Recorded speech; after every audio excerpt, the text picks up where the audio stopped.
আবার একটা সুন্দর R15 এর সঙ্গে সঙ্গে আপনাদেরকে দেখাবো N160 হন্ডা হাইনেস। হাইনেস এত সুন্দর গাড়ি, প্রেম হয়ে যাবে, চালাবেন মজাই মজা। তো প্রথম গাড়ি Honda highness with settle stage সব লাগানো হয়েছে, অ্যাকসেসরিজ। হ্যাঁ, অল অ্যাকসেসরিজ হন্ডা হাইনেস 2023 এর গাড়ি আছে, সুপার কন্ডিশন।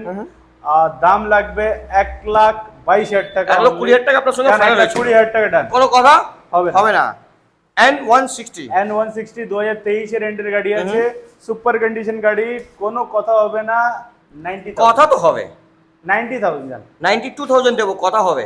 92,000 দেবে? হ্যাঁ, বেশি বললে 91 চলে যাবো আমি। যান 92,000 ইয়ো, তারপরে 80,000 টাকা দেবো, যা। R15 80,000 টাকা দেবো, 30,000 টাকা দেবো। চলুন, 80,000 বহুত হয়ে গেল গাড়ি, আর ভালো লাগছে না আমাকে, বলে দিলাম। আসলে বাইকার চল, ডাউন পেমেন্ট কত করতে হবে দাদা? 30, 35? এটার মধ্যে 1 বছরের লোন হবে, ডাউন পেমেন্ট 30 করে দিলে হয়ে যাবে। ওকে, এটাও 30, এটাও 30, এটা 30, ওটা 50, ওটা 50 আসলে বাইকার্স হয়ে যাবে। চল, একটাই ব্র্যান্ড, একটাই দুটো নাম। ব্রাঞ্চ। একটা ব্র্যান্ড, দুটো ব্র্যান্ড, কারেক্ট। 3টে ব্রাঞ্চ আছে, আরেকটা আছে। আরেকটা? আছে। ও ঠিক আছে।